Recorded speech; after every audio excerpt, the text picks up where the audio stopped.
அதுக்காக அவங்க கொடுத்த விலை 9 விவசாயிகளோட உயிர். இந்த கொடுமையை உங்களுக்கு தெரியப்படுத்த முயற்சி பண்ணி முடியல. 3 வேளை பசி எடுக்கும் போது சாப்பாடு ஞாபகம் வர்ற நமக்கு அத விவசாயம் பணங்களோட ஞாபகம் என்னைக்காவது வந்திருக்கா? தாமிரபரணி ஆறுல இருந்து ஒரு கோலா கம்பெனி ஒரு நாளைக்கு 9 லட்சம் லிட்டர் தண்ணி எடுக்கிறாங்க. இதுல விவசாயத்துக்கு தண்ணி எங்க இருக்கும்? விவசாயி தற்கொலை பண்ணிக்காம என்ன பண்ணுவான்? அவங்க பசிக்கு பிச்சை கேட்கல சார், விவசாயத்துக்கு தண்ணி கேட்கறாங்க. 2002 இருந்து இது வரைக்கும் ஒரு 10 லட்சம் விவசாயிகள் இந்த தொழிலே விட்டுட்டு வேற வேலைக்கு போயிட்டாங்க. 5000 கோடி எப்படி 5000 கோடி கடன் வாங்கின ஒரு பியர் ஃபேக்டரி ஓனர் என்னால அந்த கடனை கட்ட முடியலன்னு கை தூக்குறான். ஆனா அவன் தற்கொலை பண்ணிக்கல. அவனுக்கு லோன் கொடுத்த அதிகாரிகளும் தற்கொலை பண்ணிக்கல.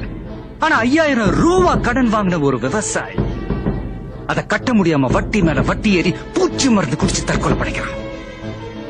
இதெல்லாம் கவனிக்க சிட்டியில இருக்கிற உங்களுக்கு நேரம் இல்ல. இத சொல்லத்தான் டிவி சேனல் கிட்ட கேட்டோம். ஆனா டிவில லேகியம் வைக்கவும் சமையல் செய்யவும் டான்ஸுக்கு மார்க் போடவும் டைம் இருக்கு. ஒரு கிராமம் அழிய போறத சொல்ல 2 நிமிஷம் இல்ல. இந்தியாவுல விட்டமின் குறைபாடுனால ஒரு நாளைக்கு 5000 குழந்தைங்க இறந்து போறாங்க. ஒரு நாளைக்கு.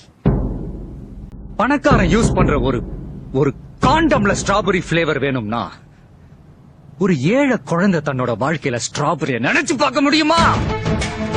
சாதாரண தண்ணி அதுல என்ன அவ்வளவு பணமா கிடைக்கும்? யோ, சாதாரண தண்ணியா? 2Gனா என்னையா? அலைக்கற்றை, காத்து, வெறும் காத்த மட்டுமே வித்து கோடி கோடியா ஊழல் பண்ற ஊரியாது. செல்போன் ஆடம்பரம், தண்ணி அத்தியாவசியம்.